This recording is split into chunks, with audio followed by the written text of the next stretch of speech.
So hello everyone, I welcomes you all on our YouTube channel Physics की दुनिया. My dear friends, today's discussion is entirely based on how we have to prepare for GATE examinations and what are the strategies we have to follow so that we can get maximum from it and we can achieve a good rank in our GATE exam.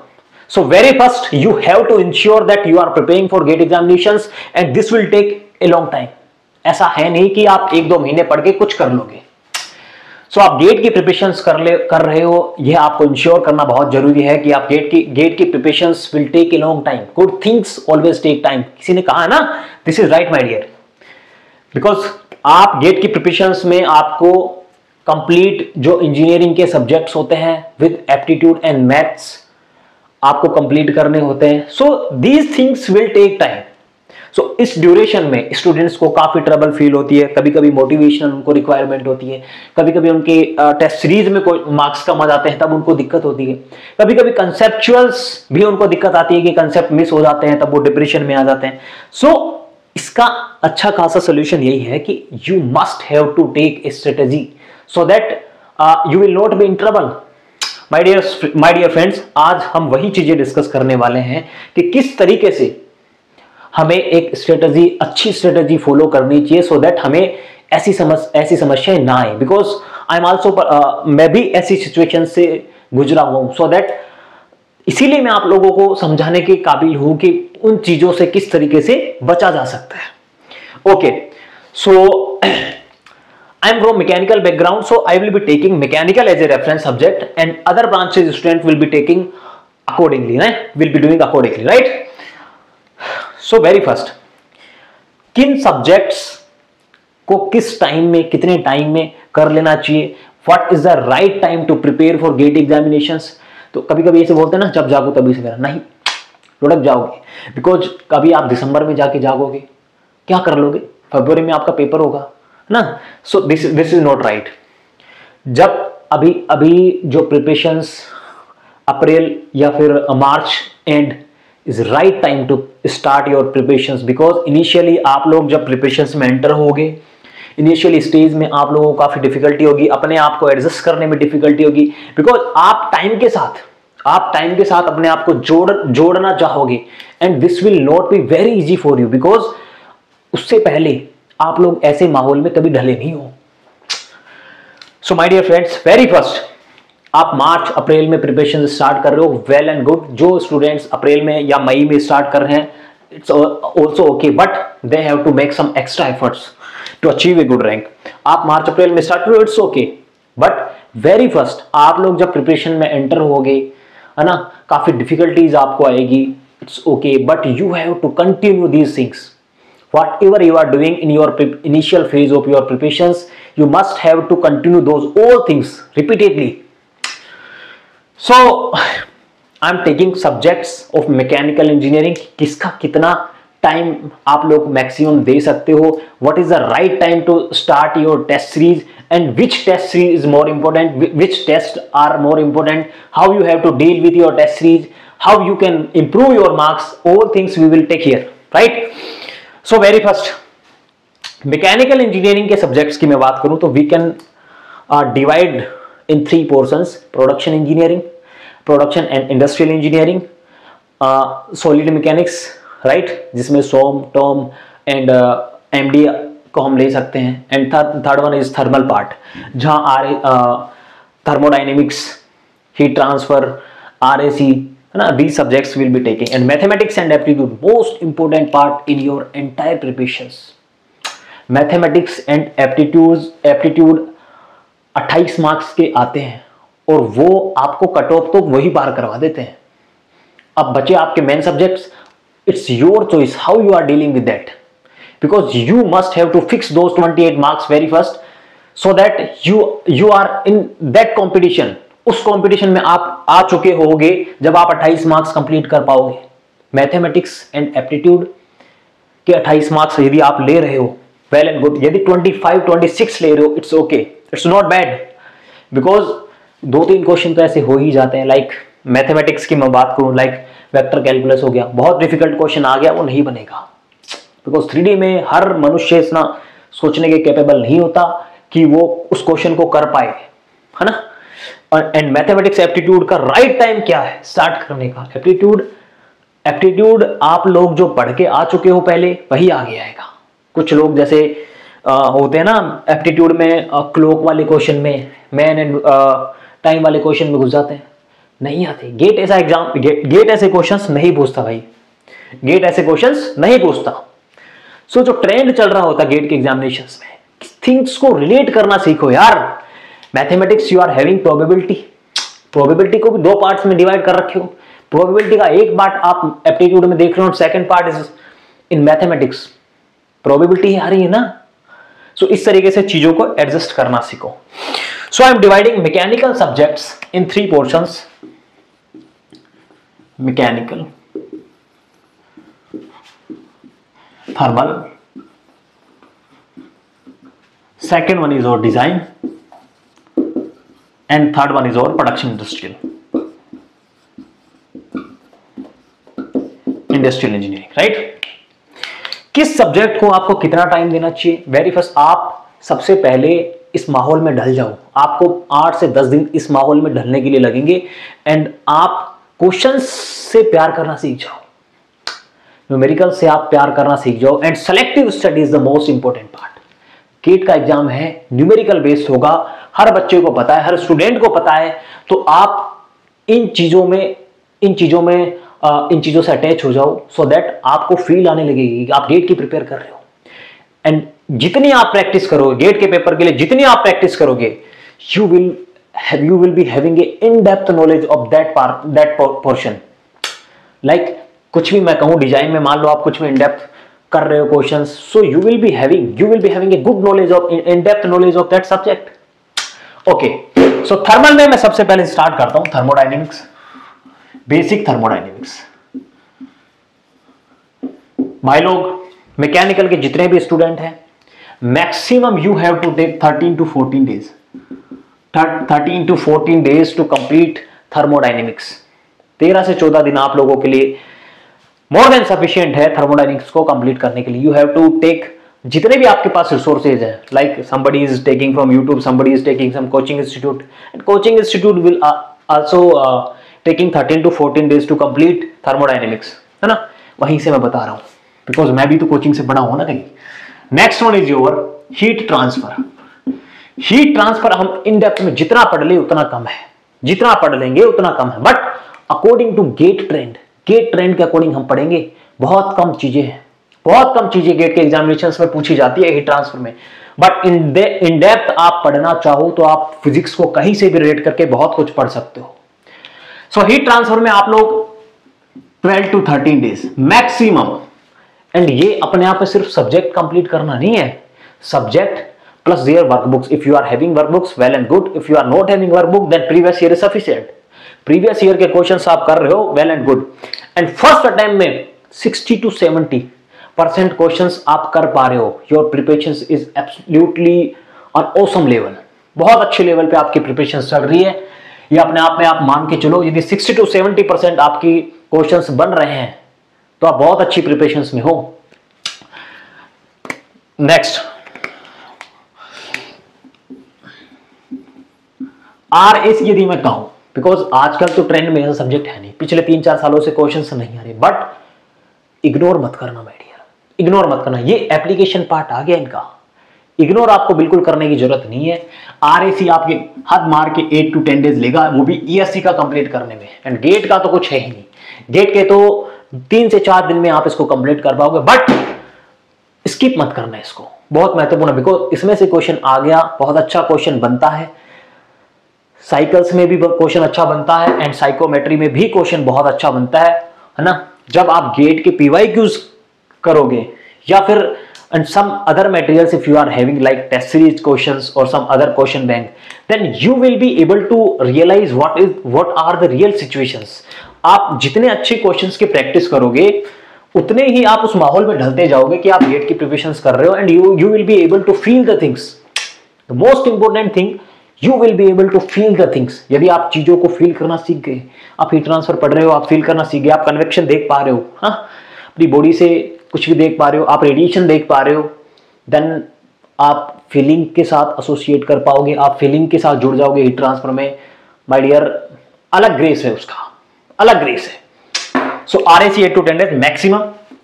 Next is your IC engine 2 to 3 days। PYQs just sufficient, PYQs आप कर लोगे sufficient है, because उससे बाहर कुछ पूछने वाले हैं नहीं। Next is our power plant, next is our power plant, this will also take 3 to 4 days, 3 to 4 days लेगा, बिकॉज गेट में पावर प्लांट में 2 ही जगहों से क्वेश्चन पूछे जाते हैं, उसमें कंप्रेशर्स भी है सिलेबस में but very rare, very rare, ठीक है। Next is our fluid mechanics, fluid mechanics most important portion of your entire thermal part, fluid mechanics. बहुत अच्छे क्वेश्चंस, बहुत अच्छी वैरायटी के क्वेश्चंस यहां से बन के आते हैं, थर्मल पार्ट में ही आते हैं फ्लूइड मैकेनिक्स भी, राइट। तो इनके लिए sufficient time idea 50 to 20 days, 50 to 20 days is more than sufficient है। आप उस ड्यूरेशन में क्या करोगे, entire subject you will be completing. And one more thing, I will be taking up next, इसके बाद में इस चीज को लूंगा कि जब आप रनिंग सब्जेक्ट को कर रहे हो उस टाइम आप प्रीवियस सब्जेक्ट को कैसे कर पाओगे। पहले मैं आप लोगों को इसका थोड़ा सा एनालिसिस दे देता हूं कि आपके मैकेनिकल में सब्जेक्ट्स क्या है ना, किस तरीके से आप लोगों को कितना टाइम मैक्सिमम आप लोग उस पर कंज्यूम करवा सकते हो, राइट। सो फ्लूइड मैकेनिक्स में 15 to 20 days and one more portion application part fluid machinery 3 to 4 days, 3 to 4 days, because इनका कोई एज सच गेट के एग्जाम में कुछ क्वेश्चंस पूछे नहीं जाते, बट ESE एग्जामिनेशंस इसमें से क्वेश्चंस आते हैं, बहुत अच्छे क्वेश्चंस आते हैं, but we are talking about GATE examinations, that's all. So ये सारा थर्मल पार्ट है आप लोगों का। थर्मल पार्ट में इतनी ही चीजें हैं, थर्मोडायनेमिक्स हो गया, हीट ट्रांसफर हो गया, फ्लूइड मैकेनिक्स, फ्लूइड मशीनरी हो गया, and these all are application part, right. ये आपके मेन जो बेसिक थियोरिटिकल चीजें हैं जहां से आप सीख पाओगे, एंड दीज ऑल आर, है ना, प्रैक्टिकल वाली चीजें हैं सारी, ठीक है। नाउ इतने ड्यूरेशन में आप इस सब्जेक्ट को कंप्लीट कर लोगे, इस पोर्शन को कंप्लीट कर लोगे। सी इनके मिनिमम एंड मैक्सिमम आप जोड़ के देखोगे ना, this will take maximum of 5 to 6 months, 5 से 6 महीने ये लेंगे। एंड इस ड्यूरेशन में आपकी कंटिन्यूअस प्रिपरेशंस आप लोगों को एक अलग लेवल का ग्रेस देगी। नाउ डिजाइन की बात मैं करूं तो डिजाइन में सबसे पहले strength of material, right.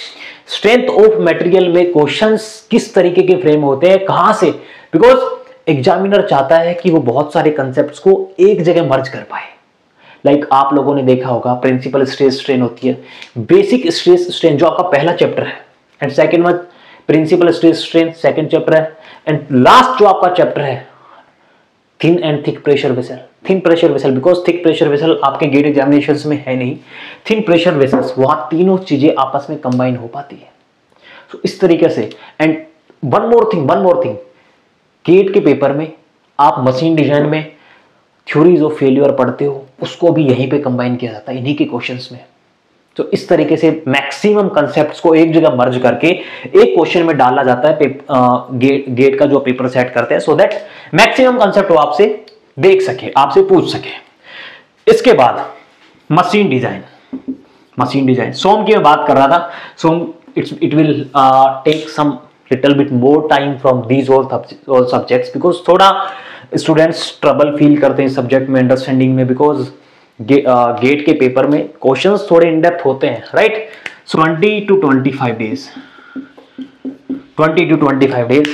You will strength of material को हम लोगों को देना चाहिए। Machine design it will take 10 to 13 days। Machine design को 10 से 13 दिन के बीच में हम बिल्कुल अच्छे से कंप्लीट कर सकते हैं यार। इनमें PYQs भी आ गए, है ना, इनमें क्वेश्चन प्रैक्टिस सेट्स भी आ गए, right. Next is our machine design के बाद हमारा आता है theory of machine and engineering mechanics. Theory of machines में क्या क्या आता है, theory of machine first, second and vibrations, तीनों को हम एक ही जगह पढ़ते हैं, and this will take 20 to 22 days। 20 to 22 days एक बिग पोर्शंस हमारे सिलेबस का है थ्योरी ऑफ मशीन, जिसमें हम theory of machine 1, 2 and vibration तीनों को एक जगह पढ़ते हैं, राइट। इंजीनियरिंग मैकेनिक्स, ये तो जो पहले से जिसको आता है वेल एंड गुड, जिसको नहीं आता है वो भी अच्छा है, बिकॉज अब आप इस स्टेज में आके इंजीनियरिंग मैकेनिक्स को अपनी ग्रिप में नहीं ला पाओगे, बहुत अच्छे से सीख नहीं पाओगे। इसलिए इसमें अलग से कुछ चैप्टर्स होते हैं ट्रसेज वगैरह के, वहां से हर बार क्वेश्चन पूछे जाते हैं ट्रस के, राइट। एंड न्यूली जो एडेड टॉपिक्स हैं उनका कोई बहुत ज्यादा वेटेज है नहीं गेट के पेपर में, बिकॉज 8 तो 21 में हो गए थे, उसके बाद से मैं देखता आ रहा हूँ वहां से कुछ बहुत ज्यादा क्वेश्चंस पूछे नहीं जा रहे। सो उनको आप चाहो तो लीव कर सकते हो, अदरवाइज यदि किसी स्टूडेंट को पढ़ना है it's okay. Engineering mechanics 6 to 8 days, 6 to 8 days यदि आपको पहले से आती है, जो मैकेनिक्स हम 11th की IIT JEE के पढ़ के आए थे, यदि वो आप लोगों को आती है बेहद अच्छी बात है, यदि नहीं आती है तो इस स्टेज पे आके आप उसको लीव कर दोगे, ज्यादा बेहतर है। जब इंजीनियरिंग मैकेनिक्स का सब्जेक्ट चल रहा होता है तो सभी के मन में ये आती है कि मैं इसको सीख लूं, बिकॉज इंटरेस्टिंग सब्जेक्ट है यार, हर कोई चाहता है कि इंजीनियरिंग मैकेनिक्स मुझे आए, बट उसमें आप अपना बहुत ज्यादा टाइम दे दोगे और अदर स्टूडेंट के कंपेयर में आप पिछड़ जाओगे। सो आई विल सजेस्ट कि यदि किसी स्टूडेंट को नहीं आती है, इंजीनियरिंग मैकेनिक्स पहले से नहीं आती है, सो दे कैन लीव, इसको छोड़ सकते हैं। और ऐसा नहीं है कि पूरे पोर्शन को छोड़ना है, ट्रसेज वगैरह और कंप्लीटली डिफरेंट है, उनमें कोई बहुत अलग वाली चीजें हैं नहीं। ट्रस आप कर सकते हो, उनमें से क्वेश्चंस हर साल आते हैं, हर साल आप देख पा रहे क्वेश्चंस आ रहे हैं, एक ही पैटर्न है, 2 ही कंसेप्ट है ना, तो उसमें ट्रस को करना बहुत जरूरी है। एंड जितना पोर्शन टीचर कंप्लीट करवा रहा है, किसी सोर्स से आप कंप्लीट कर रहे हो, बहुत अच्छी बात है। बहुत ज्यादा इन डेप्थ में आप किसी क्वेश्चन में फंस रहे हो, जरूरत नहीं है आप लोगों को उसके पीछे पढ़ने की, right. So this is our entire portion of design part. Now we are moving most important portion, जहां से ये जो पोर्शन है ये मार्क्स सभी स्टूडेंट्स को लगभग आते ही हैं। थ्योरी बेस्ड है, फॉर्मूला बेस्ड क्वेश्चंस होते हैं, राइट। कोई बहुत ज्यादा दिमाग लगाने की जरूरत होती नहीं है। सो प्रोडक्शन एंड इंडस्ट्रियल में हर स्टूडेंट ऑलमोस्ट सारे मार्क्स सिक्योर करता है। सो एवरी स्टूडेंट यहां तक फिक्स होते हैं, यहां तक उनको किसी चीज में दिक्कत इतनी आती नहीं है, राइट। इसमें मैं बात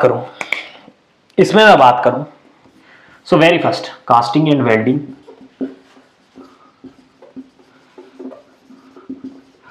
एंड फॉर्मिंग, इन तीनों को हम लोग एक जगह ही कंसिडर करते हैं। कास्टिंग, वेल्डिंग एंड फॉर्मिंग, सभी से एक क्वेश्चंस या किसी चैप्टर से 2 क्वेश्चंस आते हैं, हर बार आते हैं, राइट। उसके बाद हम लोग एंटर कर जाते हैं फॉर्मिंग में। हम लोग फोर्जिंग भी आ गई, एक्सट्रूजन्स भी आ गया, आपका डीप ड्राइंग भी आ गया, right. Material science,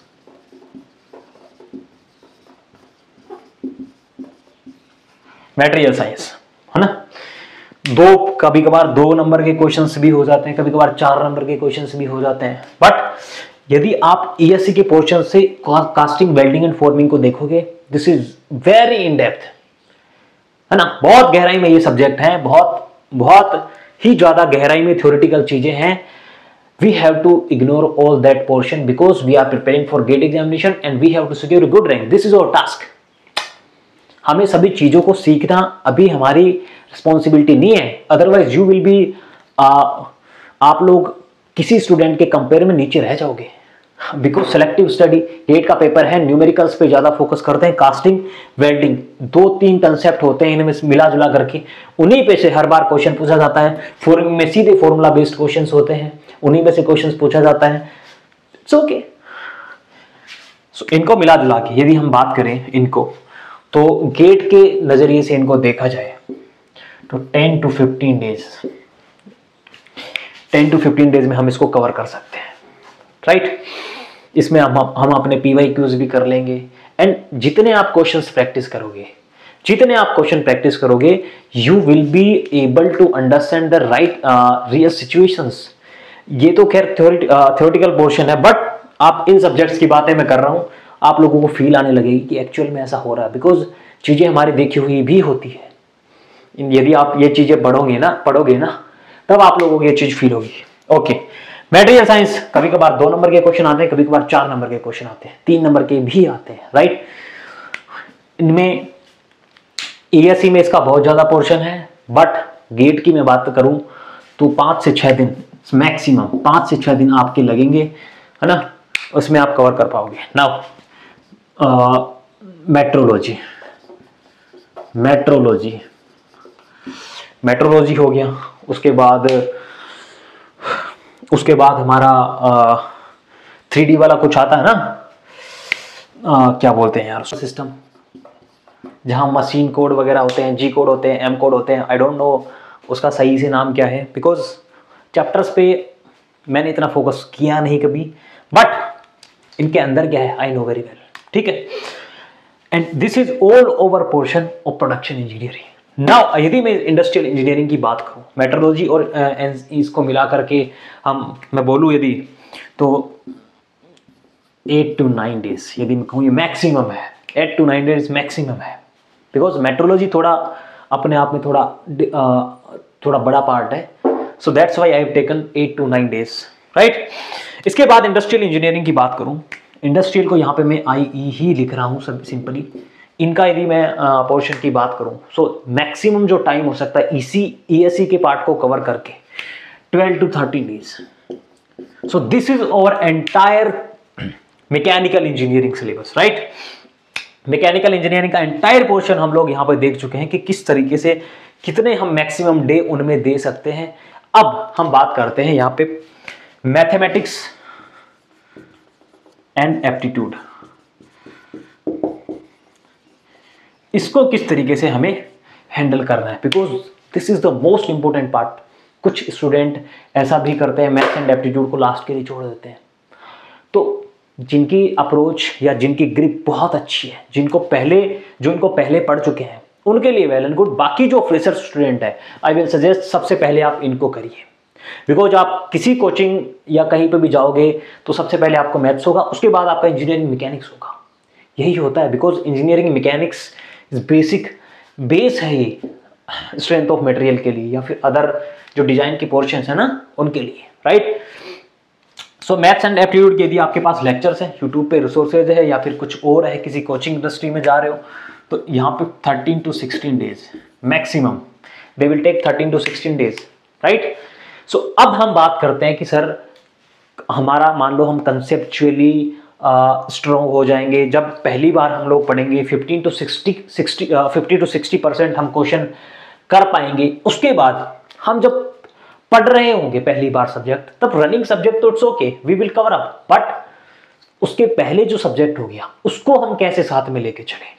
so my dear friends, मान लो मैं कहता हूं टॉप मेरा रनिंग में चल रहा है, so maximum time I have to give on this subject top पे, बिकॉज यही एकमात्र ऐसा टाइम मुझे मिलेगा पूरी प्रिपरेशंस में जहां मैं मैक्सिमम इससे सीख पाऊंगा, बिकॉज रनिंग सब्जेक्ट है। जो टीचर पढ़ाएगा, जहीं से आप पढ़ के आ रहे हो, वो आप मैक्सिमम उनसे लर्न कर पाओगे, है ना, और उसी चीज को आप इंप्लीमेंट कर पाओगे। वो जो सीखोगे उन्हीं को क्वेश्चंस में आप देख पाओगे।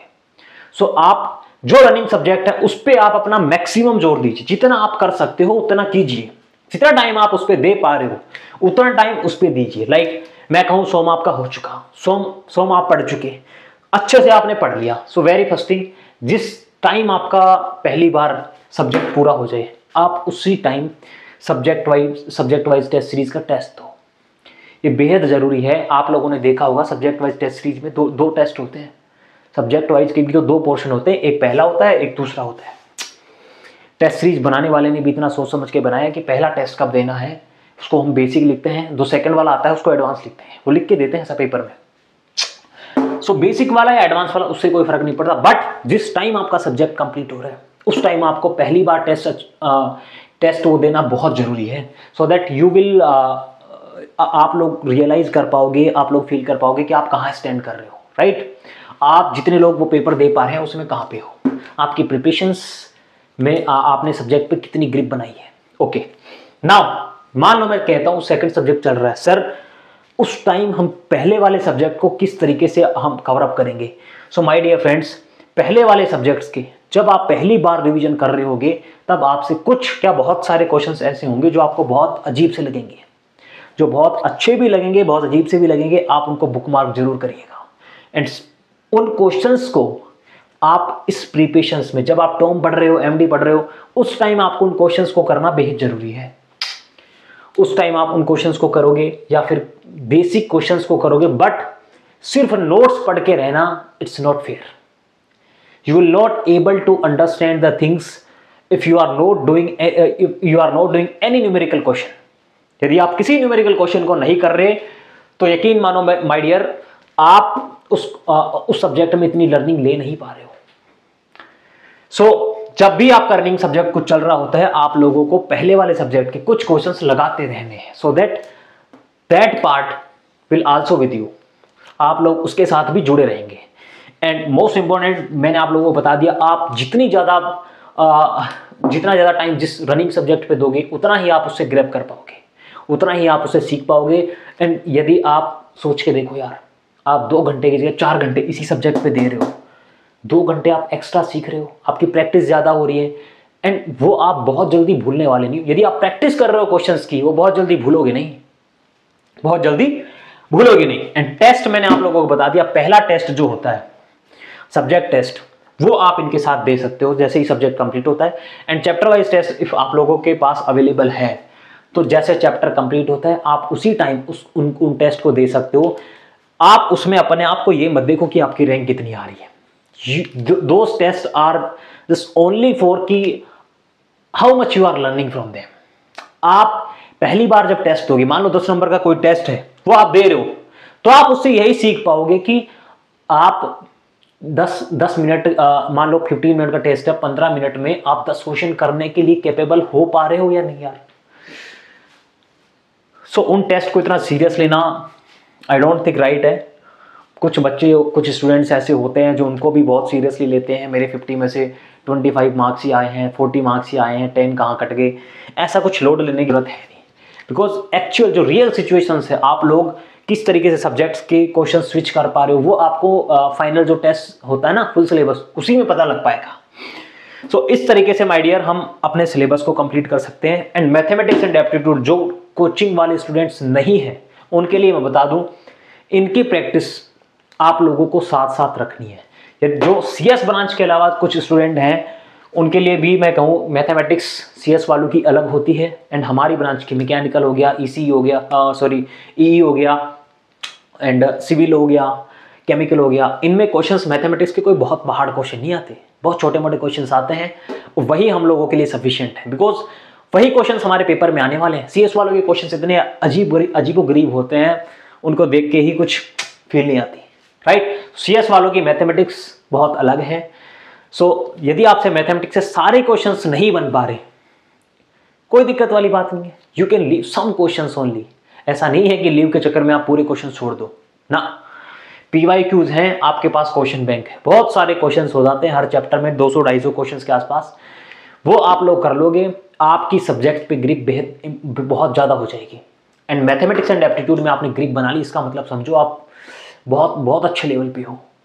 इनकी भी टेस्ट सीरीज होती है, टेस्ट आप लोग कंप्लीट कर सकते हो जैसे आपका सब्जेक्ट कंप्लीट होता है। इनके थोड़ा थोड़ा आप लोग यदि मान लो पहले पढ़ के आए हो इंजीनियरिंग में, वहीं से आप करना चाह रहे हो, तो थोड़ा थोड़ा पढ़ के आप इनके साथ में कुछ कर सकते हो। सिर्फ 5-10 क्वेश्चन रेगुलर आप लगा रहे हो, इट्स ओके, कंप्लीट हो जाएगा, बहुत ज़्यादा टाइम नहीं है। नाउ अब प्रिपरेशंस का आपका सेकंड फेज आता है, जब आप टेस्ट सीरीज में इन्वॉल्व होगे।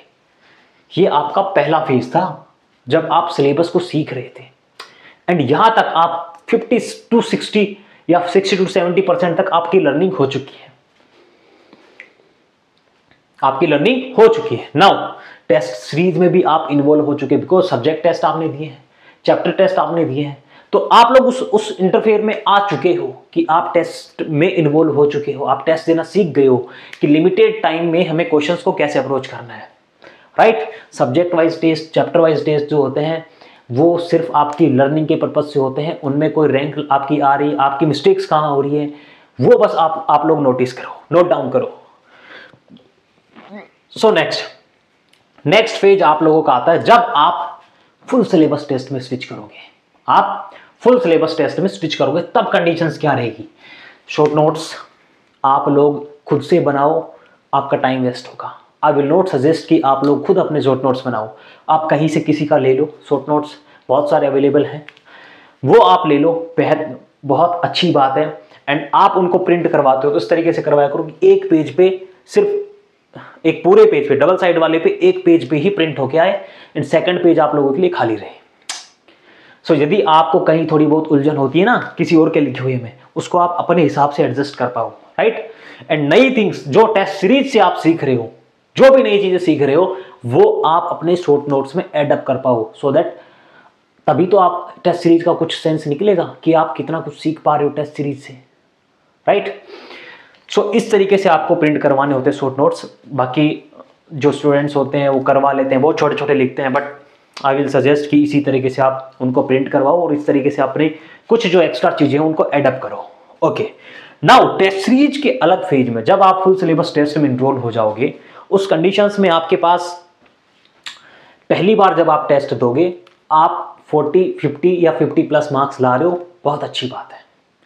50 प्लस मार्क्स आप लेके आ रहे हो 100 में से, बहुत अच्छी बात है, आप प्रिपरेशंस के सही स्टेज पे हो।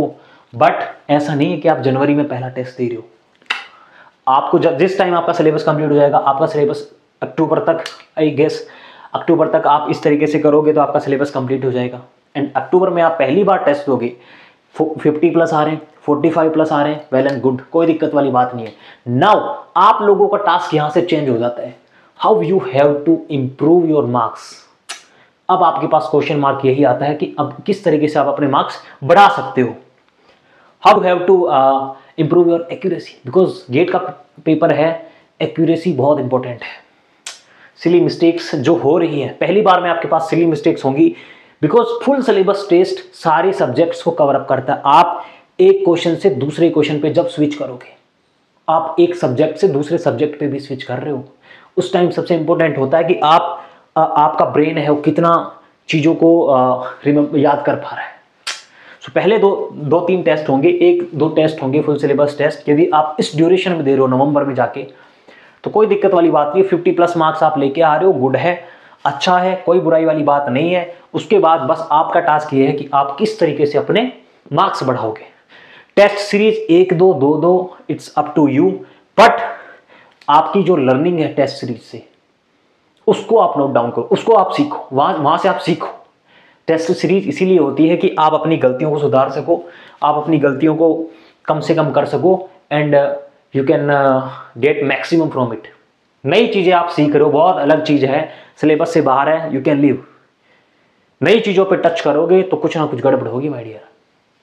एंड पूरी प्रिपरेशंस में अपने आप को मोटिवेट रखना, बिकॉज गलतियां सभी से होती हैं। And important, your health issues, you must take care about your health, because health है तो सब कुछ है।